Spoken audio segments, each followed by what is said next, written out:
The phone rang at 2:13 a.m. I used to tell defendants that nothing good ever happens after midnight. That night, I proved myself right. For a moment, I didn't move. I just stared at the blinking red light on the phone by my bed, listening to its shrill insistence echo through the quiet house. My heart started pounding, a rhythm I hadn't felt in years, the kind that makes old bones remember they're still alive. Before we continue, please subscribe to the channel and let us know where you're listening from in the comments. I live alone now. My mornings smell like black coffee and desert air. My nights are filled with the soft ticking of the wall clock my wife bought when we first moved to Phoenix. On the mantel, her photograph smiles at me, a frozen kindness that used to calm my nerves after long days in court. But when that phone rang, the stillness I'd built around myself cracked wide open. "Mr. Holloway?" The voice was trembling, uncertain. "This is Phoenix Memorial Hospital. Your daughter Emily. She's been in an accident." My throat went dry. "Is she alive?" "She's in critical condition," the voice said quickly. "Please come right away." The line went dead before I could ask another question. I threw on the first clothes I could find, jeans, an old flannel shirt, and stumbled through the hallway, my knees stiff, my hands shaking. I grabbed my car keys, dropped them, picked them up again. My breathing came in short bursts, as if the walls themselves were shrinking around me. Driving through the empty streets, I barely saw the world outside. The stoplights swayed in the desert wind, casting red glows across the asphalt. A tumbleweed rolled past as I turned onto the highway, the sound of gravel under my tires sharp as broken glass. Phoenix at night feels like another planet, lonely, wide, and waiting for something to happen. I prayed the woman on the phone was wrong. I prayed I'd walk into that hospital and find Emily sitting up in bed, annoyed at how overdramatic I was being. The automatic doors hissed open, releasing a wave of cold, sterile air. The lobby was almost empty except for a janitor mopping the far end and the nurse behind the reception counter. Her scrubs were patterned with tiny sunflowers. "I got a call," I said, out of breath. "Emily Holloway. She was brought here. A car accident." The nurse clicked at her keyboard, frowned, and looked up. "I'm sorry, sir. There's no patient by that name." I leaned on the counter. "Maybe she's under a different spelling. Hollo." She shook her head, polite but firm. "I'm sorry, sir. No Holloway." Something cold crawled down my spine. My voice came out rough. "There has to be a mistake." "Was that 19?" She turned to another nurse, whispered something I couldn't catch. Then she said, "You can check the ER waiting list if you'd like, but I don't have anyone here by that name." I felt dizzy. I had driven 20 minutes through the dark for nothing. The phone call still echoed in my mind, the panic, the trembling voice. I was about to reach for my phone when I heard a quieter voice behind me. "Mr. Holloway?" I turned. A young nurse stood near the corridor leading to the ICU. Her name tag caught the light. Sarah Turner. Her face was pale, her eyes alert. "Please," she whispered. "Come with me." I followed, uncertain but desperate for answers. The hallway was dim, lined with half-closed doors and the faint smell of antiseptic. The hum of machines mixed with distant footsteps. Sarah glanced over her shoulder, her tone low and urgent. "I need you to trust me. Something isn't right here." "What are you talking about?" She didn't answer. We stopped at a narrow room labeled equipment storage. She opened the door, pulled me inside, and shut it softly behind us. My pulse thundered. "You mind telling me what this is?" She raised a finger to her lips. "Please, don't speak. Just watch." Through the thin blinds on the small window of the door, I saw a faint light spilling from the next room. 3 people stood there, 2 men and a woman. When my eyes adjusted, the world stopped moving. Emily.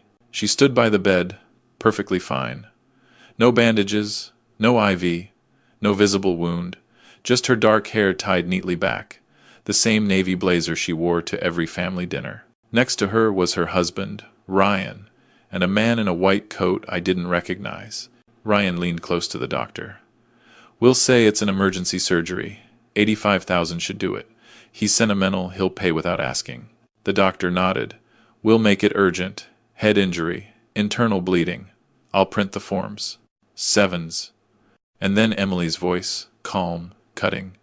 "Dad's old. He'll believe anything if it sounds medical." Something inside me fractured. For a second, I thought I might collapse. The air in the small storage room felt too thin.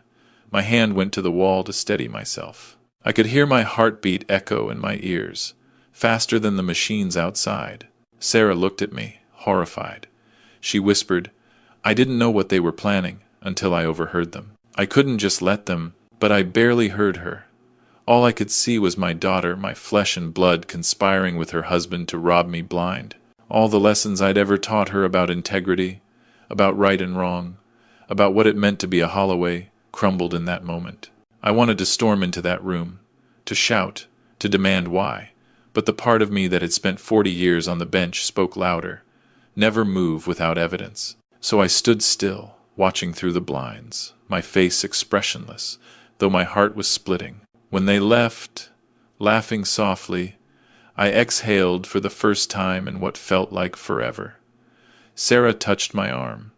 "Mr. Holloway, are you all right?" I nodded slowly. "Yes," I said, though my voice trembled. "I am now." Outside, the night was quiet again, but the world felt colder, meaner. I sat in my car, the steering wheel beneath my hands slick with sweat. When I got back home, the house felt different, emptier, heavier. The ticking of the clock in the living room sounded louder than it ever had before. Each click echoed like a gavel striking wood, steady and merciless. I stood by the fireplace, staring at my reflection in the dark TV screen. A tired old man looked back at me, one who used to believe he'd raised a decent daughter.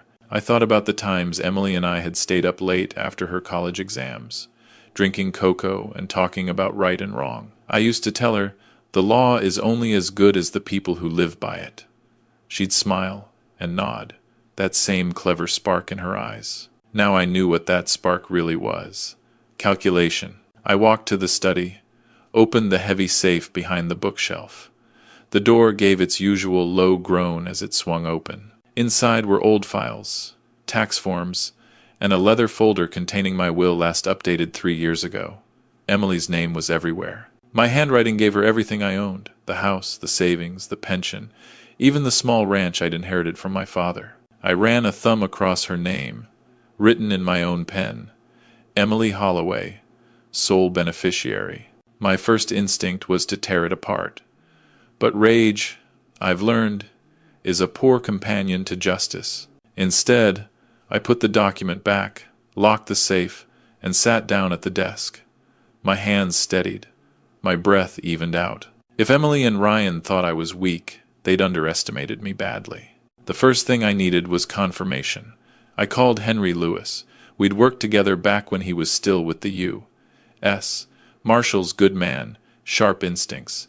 He answered on the second ring. "Rich," he said, his voice gravelly with age. "Didn't think I'd hear from you again. You bored of retirement already?" "Something like that," I replied. "I've got a job for you. Private, discreet." There was a pause. "Who's the target?" "My son-in-law." "Ah," Henry exhaled, tone shifting. "Those are always messy. I need to know everything: gambling, debts, who he talks to, where he goes. I'll pay whatever it takes." Henry grunted. "You don't even have to ask. I'll start tonight." "I can't." When the call ended, I leaned back in my chair, staring at the ceiling fan spinning slow and lazy. Somewhere deep inside, I felt a strange calm settle in, the kind that comes when pain becomes purpose. Later that morning, Emily called. Her voice was soft, almost sweet, like nothing had happened. "Dad, I didn't get to thank you for being there last night," she said. "I heard you showed up at the hospital. That must have been a scare." I forced a chuckle. "You could say that. I thought I was about to lose you." "I'm so sorry you had to go through that," she said, her tone practiced. "The hospital called you by mistake, I guess." "Guess so."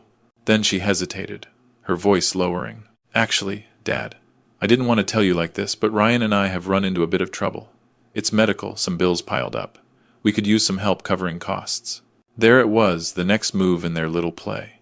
"How much are we talking?" I asked, keeping my tone steady. 85,000, she said. "It's temporary.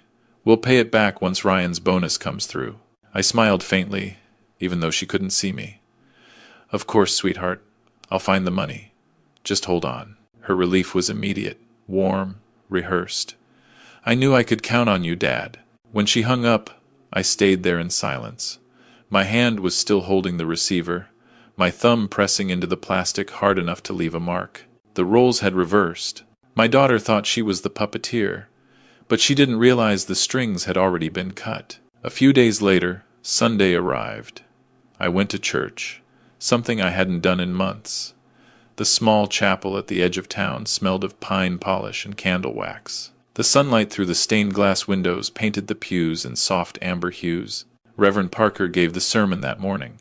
His topic, forgiveness versus justice. He spoke slowly, deliberately. Sometimes, he said, we confuse mercy with weakness, but forgiveness is not the same as forgetting. Justice must stand before mercy can take its seat. People around me nodded, murmured amen. I didn't. When service ended, the Reverend met me near the exit. Judge Holloway, he said with a kind smile. It's been a while. Good to see you back. Needed some perspective, I said. He chuckled. Did you find it? I looked at the sunlight streaming through the glass, then back at him. Forgiveness, Reverend, only works when both sides still have souls. His smile faded slightly, but he said nothing, just patted my shoulder and walked away. On the drive home, I noticed how peaceful everything looked. Kids riding bikes, a man mowing his lawn, a couple walking their dog. The world carried on, blissfully unaware that mine had already split apart. That evening, as I watered the small patch of roses my wife had planted years ago, the phone buzzed again. A message from Henry. Got something. Sending photos. A minute later, my phone vibrated with a new image, a grainy shot taken inside a casino. Ryan sat at a poker table, chips stacked high in front of him. Across from him was a familiar face. Dr. Graham, the same man from the hospital room. Another photo followed Ryan outside in the parking lot, arguing with two men. The timestamp showed it was from last night. I stared at the pictures for a long moment, the dusk light fading around me. Then I forwarded them to my email and locked my phone. The roses dripped quietly beside me, the soil drinking in what little water I could give. The first piece of proof had arrived. A few days after Henry sent the casino photos, I decided it was time to start playing my part. If Ryan and Emily thought I was getting old and slow, I'd let them believe it. No, I'd make sure they believed it. The morning began like most others. I made coffee, burned the toast, and left the newspaper unopened on the porch. Little details, little signals. Let them see the decay they were hoping for. When Emily and Ryan stopped by later that afternoon, I shuffled to the door slower than usual, dragging one foot just slightly. Emily frowned, her voice a shade too soft. Dad, are you feeling okay? I smiled weakly. Just tired, sweetheart. Happens when you spend too long being old. Mosdabat, she laughed lightly. But Ryan's eyes lingered on me longer than they should have. His gaze wasn't concern, it was measurement, like a vulture checking if the body's still warm. They stayed for coffee. Emily filled the silence with bright chatter about the new house they were hoping to buy, some suburban dream in Chandler, near the golf course. Ryan mostly scrolled his phone, pretending to care. When I mentioned that I'd been thinking about selling the house and maybe applying for a reverse mortgage, Emily nearly dropped her cup. Dad, you don't have to do that. We can help manage things for you. Ryan looked up then, smiling in that smooth, predatory way of his. Yeah, Dad. Maybe it's time you let us handle things. You shouldn't stress yourself with papers and banks. I looked from one to the other, gave a small laugh. You're right, son. Maybe I'll let you handle everything for a while. Emily's hand reached across the table to squeeze mine. You know, we just want what's best for you. I nodded, masking the storm inside me. Of course, honey. I know.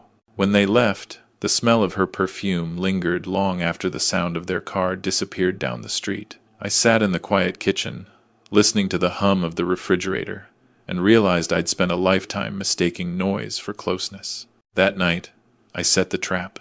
I placed a small recording device inside the old porcelain clock on the living room shelf. The battery would last a week, long enough to catch whatever plans they whispered when they thought I couldn't hear. I tested it, tapping twice on the table. The red light blinked, steady as my pulse used to be in court. A few hours later, as I sat with a glass of scotch, my phone buzzed.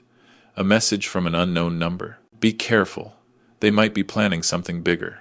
No name, but I didn't need one. It was Sarah. I texted back, "Thank you. Stay out of this, it's not safe." Her reply came fast. "Neither is silence." For a long while, I just stared at her words. She reminded me of my wife in that way, brave, impulsive, too kind for her own good. I closed the message and turned off the phone. The next morning, I acted the part again. I let my hands tremble when signing a check at the grocery store. I asked the clerk to repeat the price twice, pretending confusion. When I bumped into my neighbor, Mrs. Dorsey, I let her walk me halfway home, under the pretense of being dizzy. By the time word reached Emily, I knew exactly how she'd react. Sure enough, by that evening, she called, voice coated in concern. "Dad," Mrs. Dorsey said, "you almost fainted. Are you okay?" I chuckled softly. "Oh, that. Just stood up too fast. Old man problems." She hesitated. "Maybe you should see a doctor. Or let Ryan and me come by this weekend, check on things." "That'd be nice," I said, letting my tone sound weary. "It's been too quiet around here." After the call, I poured myself another drink. I'd never been a good actor, but desperation makes for believable theater. That night, I opened the old photo album from the cabinet. The pages smelled faintly of cedar and thyme. I turned through birthdays, graduations, Christmas mornings, all those frozen smiles. Then I found one. Emily at 5 years old, wearing a red dress, holding a paper crown crooked on her head. Beneath it, in her messy handwriting, "For Daddy, the best judge in the world." I stared at the photo until my eyes blurred. My hands shook, but not from age this time. "Where did you go, sweetheart?" I whispered. "When did you stop being mine?" The clock ticked softly, the only witness. I slipped the picture into my shirt pocket and went back to the living room, checking the recorder. The tiny light blinked, still listening. I sat down, turned on the TV for noise, and waited. By midnight, my eyelids grew heavy. Somewhere between the late-night commercials and the desert wind outside, I must have dozed off. Then I heard at the front door unlocking. Quiet footsteps, whispered voices. Emily's voice came first. "Keep your voice down, Ryan. He's probably asleep." "I'm telling you," Ryan hissed. "We need to move faster. He's old, but he's not stupid. That make the disparity. I told you, he's harmless. Just give it time." Harmless. The word stung worse than any insult I'd heard in a courtroom. I leaned back in the chair, eyes half closed, pretending to sleep while my heart hammered in my chest. Ryan again. "He's old, Emily. One bad fall, and it's over. You said it yourself." I froze. The TV's glow flickered across the room, lighting the corner where they stood. Emily's silhouette turned toward him sharply. "Don't talk like that." End quote. "I'm just saying," he said quietly. "We can't wait forever." They left soon after, the door closing softly behind them. I sat in the dark, unable to move, the photo of 5-year-old Emily burning against my chest. The desert sunlight spilled across the kitchen floor, sharp and relentless. I stared at it for a while, thinking how light could be both truth and exposure, burning and revealing in equal measure. Around mid-morning, the phone rang. Henry's name flashed on the screen. "Morning, Rich," he said, his voice low and tight. "We've got a problem." I straightened in my chair. "Go on." "I've got a friend down at the courthouse," Henry said. "He told me your son-in-law's been sniffing around.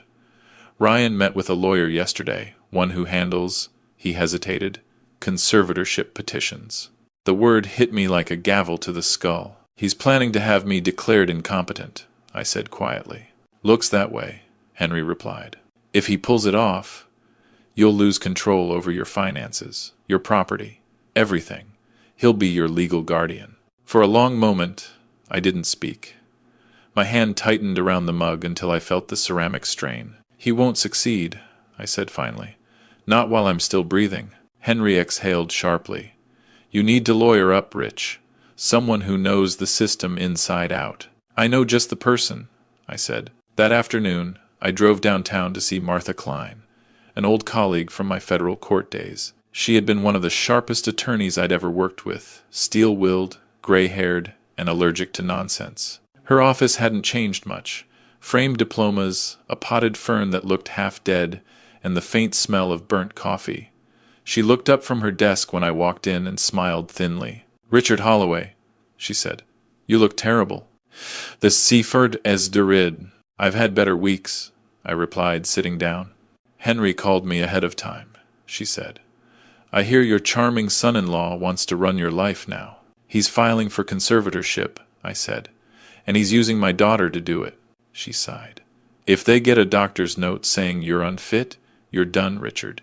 Even judges can't fight paper. I frowned. Then I'll make sure there's more paper mined. Martha tilted her head. Meaning? I'll record myself daily, I said. Video journals, reading, writing, recounting dates, legal codes, something that proves I'm lucid. If they drag me into court, I'll walk in with a stack of evidence taller than their greed. Her eyes softened slightly. You always did like to build your own defense. I prefer not to leave my fate in the hands of liars, I said. She nodded. I'll start drafting a counter-petition. But Richard, you'll need a medical evaluation from a neutral doctor, just to be safe. Said never. I'll find one, I promised. When I got home, I sat in front of my old camcorder. The red light blinked on. Day 1, I said into the lens. My name is Richard Holloway. I am of sound mind and sound memory. And for anyone who doubts it, I raised my glass of water. Cheers. I recited a few lines from the Constitution, quoted dates, and even mentioned the score of last night's baseball game. It wasn't much, but it was something. A legal anchor in case the tide of deceit rose too high. That night, I wrote everything down in a leather-bound journal, every call, every word, every shift in Emily's tone. If they wanted to test my sanity, I'd give them a record that would make any psychiatrist's head spin. But then came the message that cut deeper than all the others. While I was jotting down notes, my phone buzzed again, another message from Sarah. They suspended me. Dr. Graham filed a report saying I accessed his patient files without permission. I tried to warn you. I'm sorry. I stared at the message, the words blurring. The one person brave enough to help me had just been silenced. I called her immediately. It rang twice before she answered, voice trembling. Mr. Holloway, they're saying I violated HIPAA, but I didn't. I only looked because... She stopped. Because I saw your daughter's name on the insurance forms, and something didn't add up. Sarah, I said gently, don't risk your career for this. You've already done enough. She sniffled. They'll ruin me. Let me handle that, I said. Focus on clearing your record. I'll take care of the rest. She hesitated. You don't sound scared. I've been a judge my whole life, I said. I've seen worse monsters wearing better suits. When we hung up, I sat back in the dark living room. The walls seemed to close in a little tighter. The desert wind louder than before. I knew what was coming next. Ryan wasn't content with stealing. He wanted to erase me. I poured another drink and turned the camcorder back on. Day 2, I said. They're going to try to make me disappear. But I've seen the law from the inside, and I know how to use it. I stopped recording, leaned back, and let the silence fill the house again. The faint hum of the fridge, the soft tick of the wall clock, each sound reminding me that, for now, I was still free. The next few days blurred into one long stretch of heat and silence. Phoenix had that way of baking everything, flat the air, the time, the soul. I spent those days preparing for a war that hadn't yet been declared but was already lost in their minds. I kept recording, morning and night. Day 3. Reading from my law books, explaining precedent. Day 4. Discussing the market, the HOA bylaws, the neighbor's dog barking schedule, anything that proved I was still grounded in the world. I would sit under the dim light of my office lamp, staring into that red blinking dot, and talk as if the lens were a jury that could save me. Sometimes I caught myself talking to my late wife, too. You'd know what to say, Margaret, I murmured one evening. You always did. That night, a new envelope arrived in the mail slot. No return address. Inside was a printed notice from the Superior Court of Maricopa County. Petition for conservatorship. In re. Richard Holloway. Filed by Ryan and Emily Carson. It felt like the room tilted. My own name, printed like a case file, like I was no longer a person. Just a burden on paper. The courthouse in downtown Phoenix always smelled the same, a blend of dust, copier ink, and old air conditioning. I'd spent half my life in buildings like this, handing down rulings, weighing lies, watching people break apart under the weight of truth. I never imagined one day I'd be the one sitting at the defendant's table, fighting for my right to live my own life. The hearing wasn't grand. No jury, no press, just a handful of observers, a tired clerk, and a judge I'd once shared lunch with 20 years ago. Her name was Judge Carmen Diaz, sharp eyes, steady hands. She greeted me with the faintest nod before adjusting her glasses. "Petition for conservatorship," she said, scanning the papers. "Filed by Mr. and Mrs. Ryan Carson, against their father, Mr. Richard Holloway." Ryan sat 2 rows ahead, wearing a navy suit that didn't fit his arrogance. Emily sat beside him, wringing her hands, avoiding my gaze. For a moment, she looked like the little girl who used to sit in my courtroom during Take Your Child to Work Day. For a moment, but moments pass quickly when they've been paid for by betrayal. The bailiff called everyone to order. Ryan's lawyer, a man with slicked-back hair and a smug smile, stood up first. "Your Honor," he began, "this is not an act of malice. My clients are simply concerned about their father's declining cognitive state. In the past few months, Mr. Holloway has exhibited confusion, paranoia, and erratic behavior, including accusing his family of theft." I felt Martha's hand on my shoulder, a silent reminder to stay calm. The attorney continued, "We have medical statements suggesting possible early dementia, and witnesses prepared to testify to his instability." Judge Diaz looked at me. "Mr. Holloway, how do you respond?" I rose slowly, feeling the wood creak beneath my cane. "Your Honor, I spent 40 years in this system. I know what instability looks like, and it doesn't look like this." A soft murmur rippled through the courtroom. Ryan's smirk tightened. I placed a small stack of notebooks on the table, my handwritten journals. "These are my daily records," I said. "Every date, every conversation, every transaction. I've also recorded video diaries to prove my mental state. But perhaps the best proof is that I knew this was coming before they even filed." Martha stood and handed the judge a flash drive.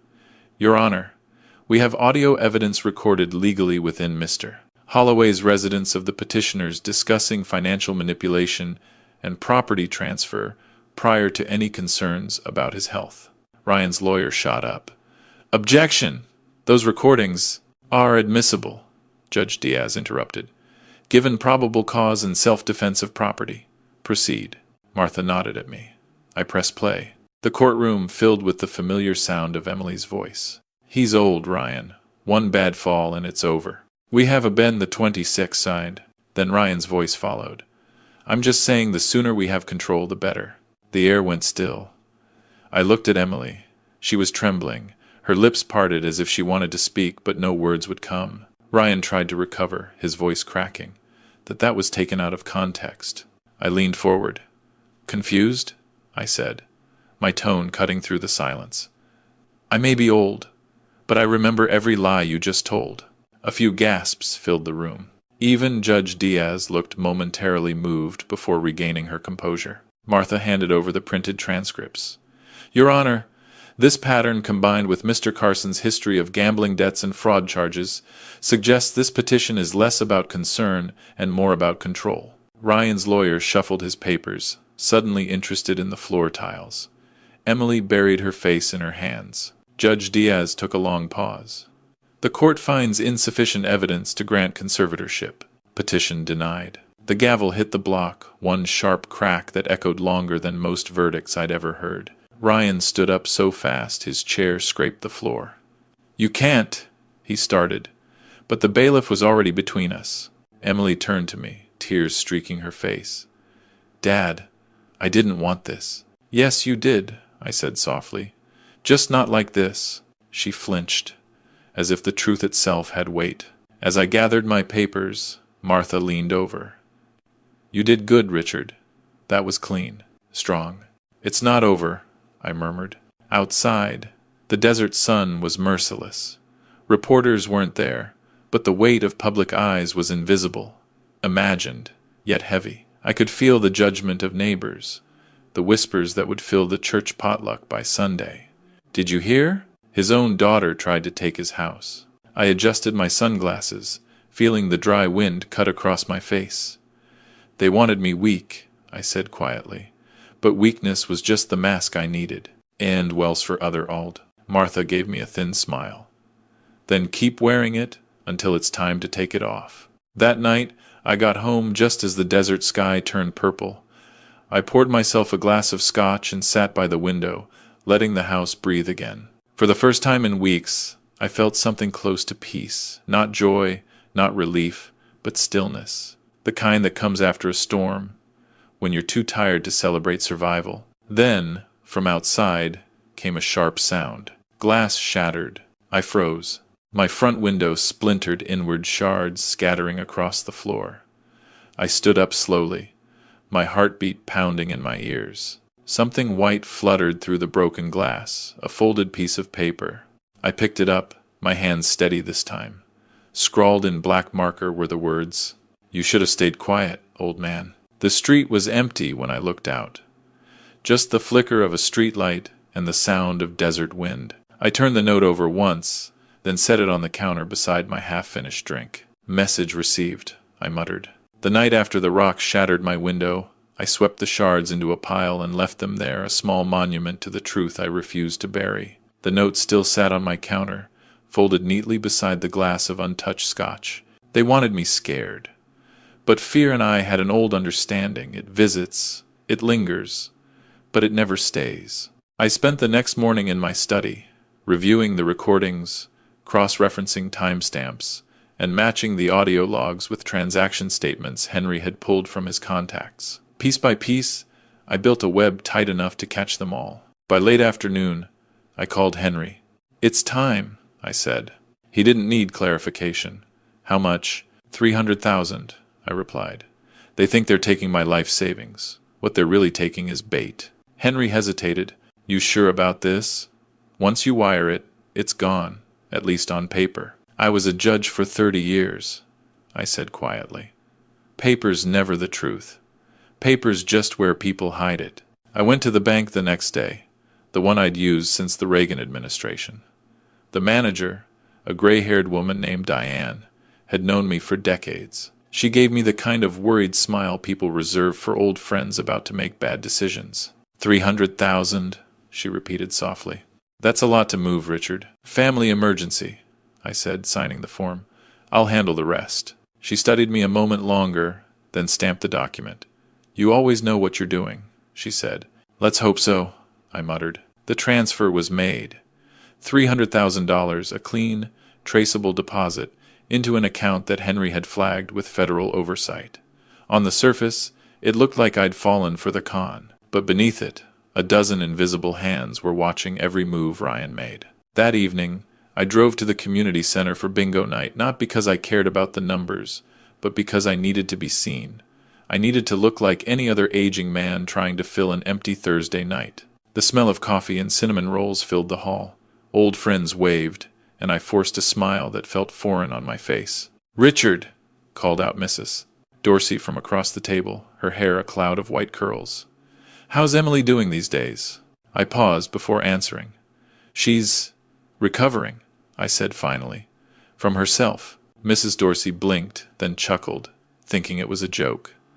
I just smiled, marking another square on my card. When the games ended, I stayed behind, helping the volunteers fold chairs. The small talk was a welcome noise, a reminder that the world still had normal rhythms, even when mine didn't.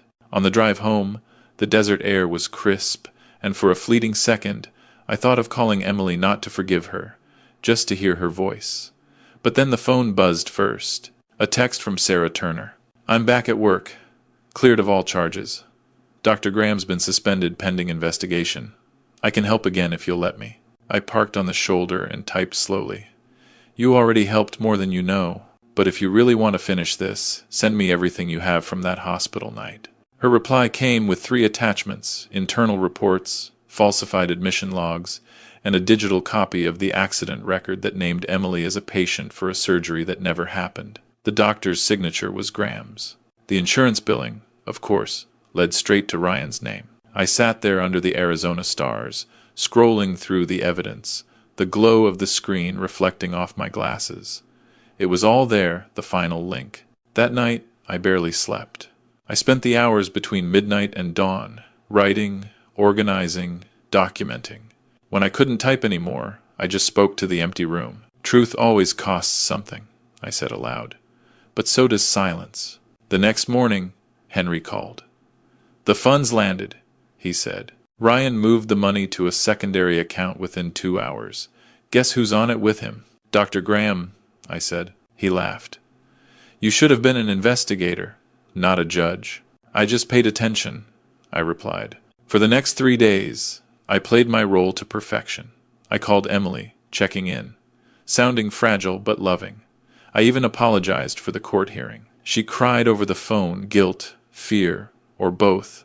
I couldn't tell. Dad, she said between sniffles. Ryan says once this is done, we'll make things right. Done? I asked softly. What's left to do, sweetheart? There was a pause long enough to make my stomach turn. Just paperwork. That was when I knew. They weren't done yet. Later that afternoon, Henry stopped by with a manila envelope. He dropped it on my table. Inside were surveillance stills, Ryan and Dr. Graham in a cafe, passing a folder back and forth. They're drafting sale documents, Henry said. Looks like they're planning to offload your property while the bank's still processing the wire. Classic move, cash first, assets second. I leaned back in my chair. How soon? Soon enough that we should be ready tonight. That evening, I dressed deliberately, crisp shirt, dark slacks, polished shoes. Not because I cared how I looked, but because I wanted Ryan to see me as the man he'd tried to bury alive, alert, and dangerous. By 7 p.m., I was on the phone with Martha, coordinating with local law enforcement. He's signing under my name tonight, I said, at the notary office on 16th and Camelback. Are you certain? She asked. Henry's watching from across the street, I said. And he just sent me a picture Ryan's walking in right now. There was a silence on the line. Then Martha's voice hardened. We'll be there. I slipped my old judicial badge into my pocket, not for authority, but for memory. The weight of it grounded me as I stepped into the night. Driving through Phoenix after dark always reminded me of the cases that never ended, the ones that lived on in the shadows, waiting for justice to show up late but still breathing. Tonight, I wasn't the judge. I was the verdict. When I reached the notary office, the parking lot was half empty. Henry was already waiting by the curb, camera in hand. He nodded once. They're inside. I peered through the glass window. Ryan was seated at the counter, pen in hand, with Emily beside him, pale, nervous, chewing her lip. Dr. Graham stood nearby, whispering instructions. The notary, an older man with glasses, slid the final document across the counter. Sign here, he said. Ryan smiled, leaned forward, and began to write. Richard Holloway. He didn't even hesitate. That was when I opened the door and stepped inside. The sound of the door swinging open echoed through the notary's quiet office like a gunshot. Every head turned toward me. Ryan froze mid-signature, his pen hovering above the page. Emily's eyes widened, color draining from her face. Don't stop on my account, I said, stepping inside. My voice came out calm, too calm, even to my own ears. You were doing such a fine imitation of me. The notary, a nervous older man, blinked behind his glasses. Mr. Holloway? That's right, I said. The real one. Ryan recovered fast, he always did. He gave me that oily grin he wore whenever he thought charm could outpace guilt. Dad, you shouldn't be out at this hour. We were just finishing my signature? I cut him off. Go on, son. Don't waste ink. Martha entered right behind me with 2 uniformed officers. The flash of badges caught the fluorescent light. Henry followed, camera already rolling. Dr. Graham tried to slip toward the door, but one of the officers blocked him. Stay right there, doctor, Martha said evenly. You'll want to hear this part. Ryan's jaw tightened. This is ridiculous. You can't just barge in. Oh, but I can, I said, walking closer, each step deliberate. You see, this office is under legal surveillance tonight. And that paper you're holding? It's already evidence. I gestured to the document on the table. The signature line bore my name, halfway scrawled in Ryan's handwriting. Forgery of a federal judge's signature, I said softly. That's not just a crime, son. That's stupidity. The notary backed away, hands raised. I didn't know. No one's blaming you, Martha reassured him. You'll need to provide a statement later. Ryan turned on Emily, whispering sharply. You said he wouldn't come, She shook her head, tears spilling. I didn't know he'd— Quiet, he snapped, but it was too late.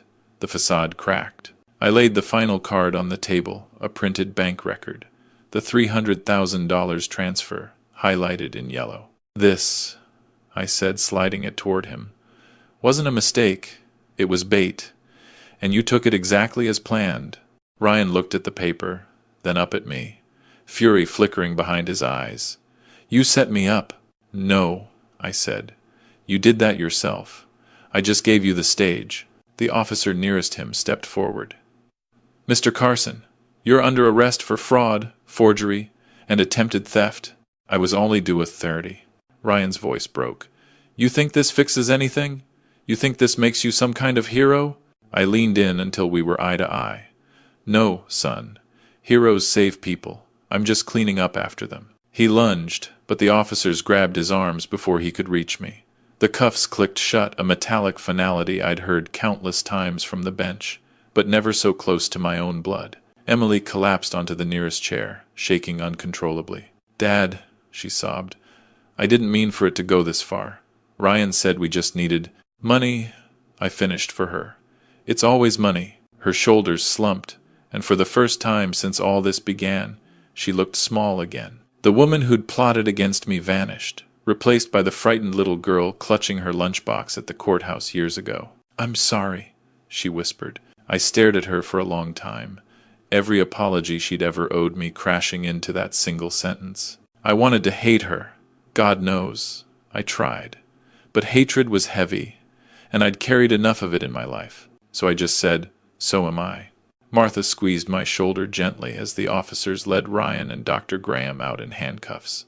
Flashing red lights from the patrol cars painted the room in streaks of crimson through the blinds. When the door finally closed, the silence was deafening. Emily looked up at me, mascara smudged. Will you ever forgive me? I thought about the sermon from Reverend Parker, Forgiveness versus Justice. Forgiveness, I said slowly, only works when both sides still have souls. She covered her face and wept. I left her there, because some lessons can't be taught, only lived. Later that night, the house felt cavernous again, the way it had since my wife passed. The grandfather clock ticked like a metronome for ghosts. I poured another glass of scotch, but didn't drink it. On the desk lay my old will, the ink faded but still legible. Emily's name filled every line, every bequest. Once upon a time, it made sense she was all I had. Now, that same document looked like a loaded gun pointed at my own head. I took out a new sheet of paper. At the top, in careful handwriting, I wrote, Last Will and Testament of Richard Holloway. Then, line by line, I dismantled the past. The house, the savings, the investments, everything was to go to the Federal Judges Relief Fund, a charity that helped retired judges who'd lost their pensions or their families. To Emily, I left $50,000, enough to survive, not enough to forget. It wasn't revenge, it was balance. I signed the document, the pen scratching across the paper like a verdict being read aloud. When it was done, I exhaled, feeling something close to peace. Not the gentle kind, but the hard-earned quiet that comes after a storm has ripped through everything you love. Outside, the desert wind picked up, rustling the old oak in the yard. I leaned back, staring at the ceiling, my heart heavy but steady. They wanted to take everything, I murmured. But all they really took was the chance to ever come home again. I folded the new will, placed it in the safe, and shut the door with a soft metallic click. As the clock struck midnight, I whispered into the stillness, not sure if I was talking to my wife, to God, or to myself. Justice served. The morning after the arrest, the desert sun rose like nothing had happened. Phoenix has that cruelty no matter what you lose. The light comes back the same. I woke to silence. No phone calls, no footsteps, no voices bleeding through the walls. For the first time in months, I didn't have to act anymore. I could just be old. The coffee brewed too strong, the way Margaret used to hate. I sat at the kitchen table, the same spot where Emily once did her homework, her small legs swinging under the chair. She used to scribble on my legal pads, pretending to write court orders. I'd correct her spelling, and she'd roll her eyes. I'm going to be a lawyer like Daddy. Some dreams turn into warnings you don't recognize until too late. A knock at the door snapped me back. Soft, hesitant.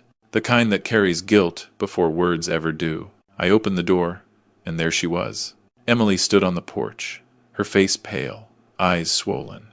She looked smaller than I remembered, maybe because the weight she carried wasn't pride anymore. "Dad," she said, voice trembling. "Can I come in?" I stepped aside. "You always could." She entered cautiously, as if the air itself might accuse her. The smell of my coffee seemed to anchor her. She'd grown up with that scent. She sat at the table, fingers laced tight, twisting the wedding ring she no longer deserved to wear. "I didn't know what Ryan planned," she began, eyes fixed on the floor. "He told me it was just to help with his debts. He said he'd handle it." I said nothing. Silence, when used right, is sharper than any argument. Finally, she looked up. "I was scared, Dad. Scared of losing him. Scared of disappointing you." "Emily," I said quietly, "he didn't make you do anything. He just revealed who you already were." She flinched as if the words had weight. "Maybe they did. You think I don't know that?" she whispered. "I hate myself for what I did. Every time I close my eyes, I see your face that night in the notary office. I see the way you looked at me like I wasn't your daughter anymore." I sipped my coffee, bitter as truth. "You were my daughter long before that night, Emily. But somewhere along the way, you stopped being mine. And I kept pretending I didn't notice." Tears spilled down her cheeks. She reached across the table, but I didn't move. Her hand hovered there, halfway between apology and habit, then fell back to her lap. "I thought I could fix it," she said. "I went to the DA, told them everything I knew. They're going to offer me immunity if I testify." I nodded slowly. "That's between you and them. I'm done judging." She tried to smile, but it broke halfway. "I used to think justice meant punishment," she said. "Now I think it just means having to live with what you've done." That, at least, sounded like something I'd once taught her. The sound of a car pulling up outside ended our uneasy truce. Emily turned toward the window, startled. "Is that the police?" "No," I said, standing. "It's Sarah." Sarah Turner looked different out of uniform. No scrubs, no badge. Just jeans and a windbreaker. She carried a folder in her hands, her expression equal parts pride and fatigue. "I heard you had visitors," she said softly, glancing at Emily. "Past tense," I replied. Emily took the hint, standing shakily. "I should go." Sarah hesitated but didn't stop her. When the door closed behind my daughter, Sarah exhaled. "She looks broken." "She's learning the cost of being whole again," I said. Sarah nodded and opened the folder. "I thought you should see this." The board finalized their decision. She handed me a sheet of paper stamped with the state seal. It read, "License revoked Dr. Peter Graham." A small, tired smile touched her lips. "He's done. The hospital cut all ties. I got reinstated this morning." I read the paper twice. Not because I doubted it, because it felt strange to see a conclusion written in ink. "You did it, Judge," she said. "Justice, your way." I chuckled dryly. "Justice never was mine, Sarah. It just visits me now and then, when it's tired of hiding." She looked around the house, the new paint, the repaired windows, the empty walls where family photos used to hang. "You know," she said softly, "you could fill this place again. Maybe not with family, but with life." "Maybe," I said. "But ghosts are quieter company." We stood there for a while, the afternoon sun spilling through the window, catching the dust in the air. When she finally left, I walked out to the porch. The old lamp by the front steps sat there, the one Margaret used to leave on when waiting for Emily to come home from parties or dates. I hadn't touched it in years. My fingers brushed the switch. For a second, I hesitated. Then I turned it on. The bulb flickered, casting a weak halo of light over the porch.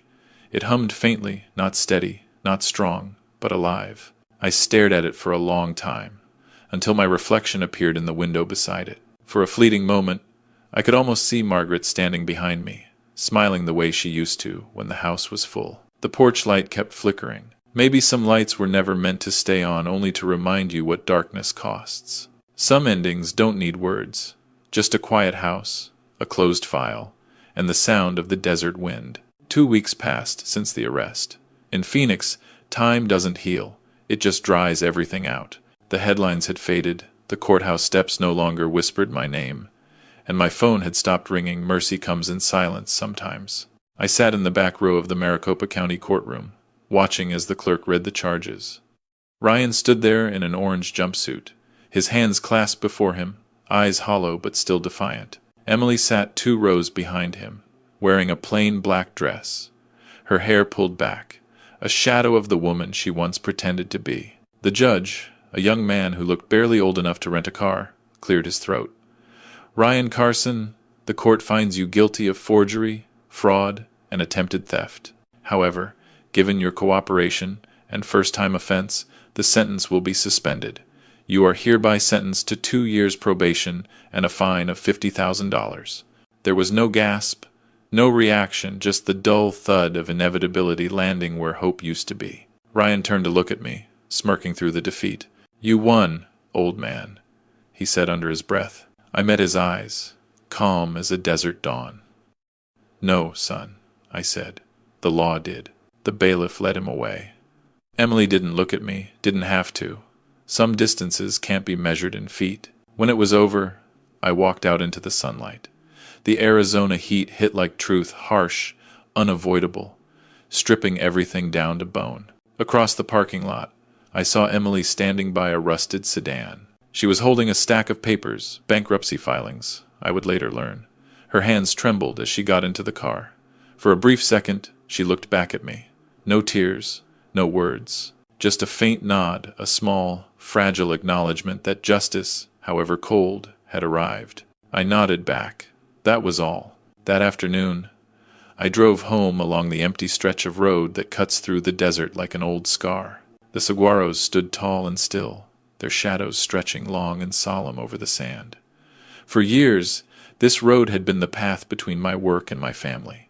Now, it was just the road home to no one. The house greeted me with the same stillness it always had since Margaret died. I hung my jacket, poured a glass of water instead of scotch this time, and turned on the TV. The local news was on.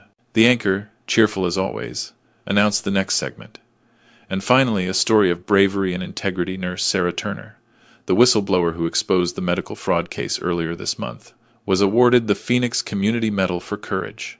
Her face appeared on screen smiling, a little awkward under the bright lights, but genuine.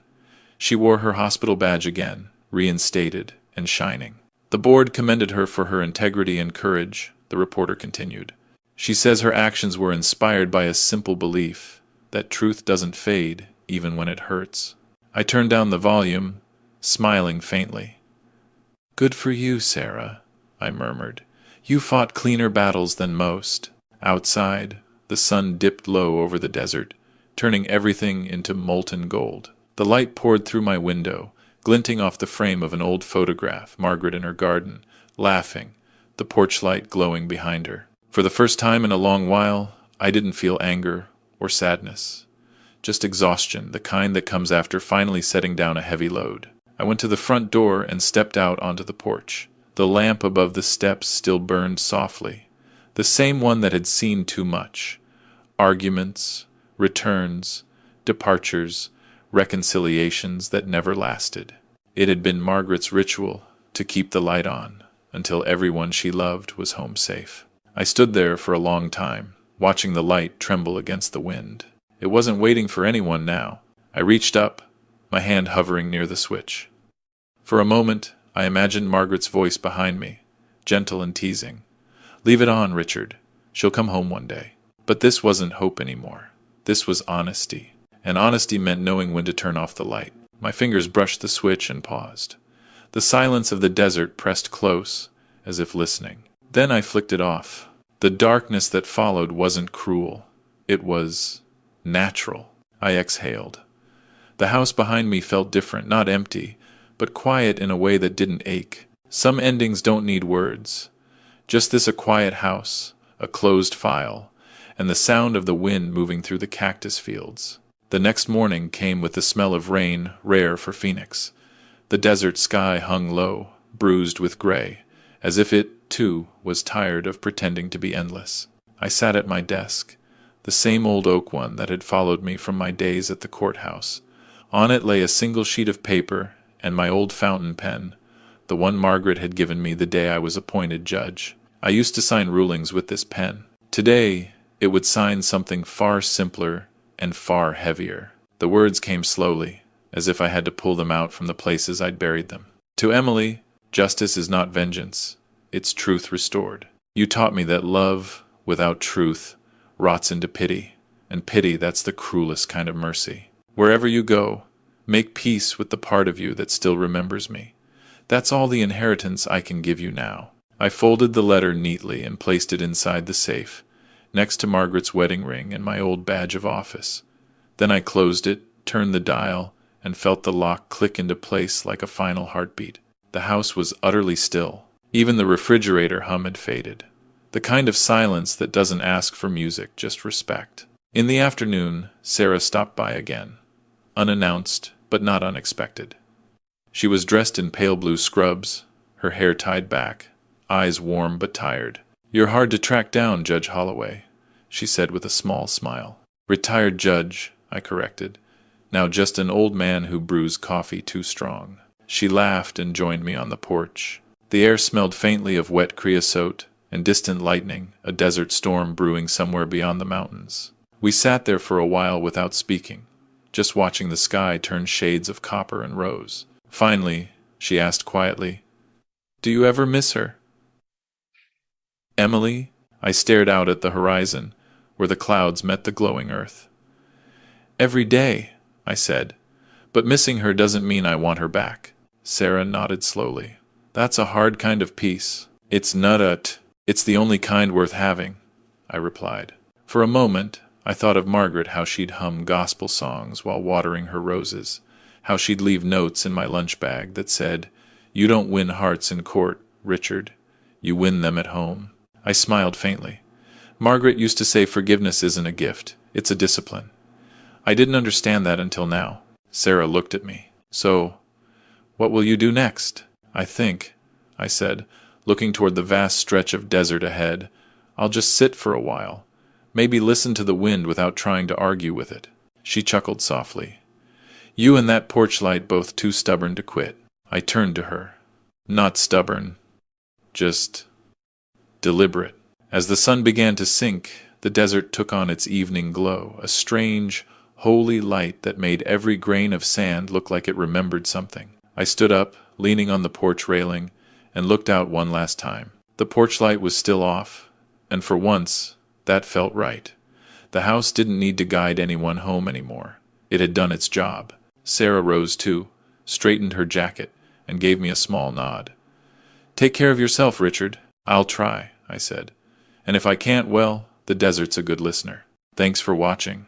She smiled, walked to her car, and drove off slowly, the dust rising behind her like a curtain closing on a long play. When the silence returned, I sat back down with a cup of tea. The steam curled into the cooling air, fading as the first stars began to show. Somewhere far away, a coyote called a sound lonely but not lost. I let the quiet settle again. The night felt heavier than usual, but in a comforting way, like an old coat you'd forgotten still fit. I thought about how justice had cost me everything that used to define me, and yet somehow left me lighter. I looked out across the desert, the horizon pulsing with the last light of the day. Arizona sunsets don't ask for applause, they just end beautifully, the way truth does when it's finally spoken. And so, with the last of the sun slipping below the red ridge, I whispered into the wind, "Rest now, Margaret. Rest, Emily. The house is quiet." "I'd go." The wind answered in kind, carrying the scent of rain and sage through the open door. I sat still, smiling. No bitterness, no victory, just the peace of a man who had finally learned when to stop fighting. The sky dimmed to copper, then to ash.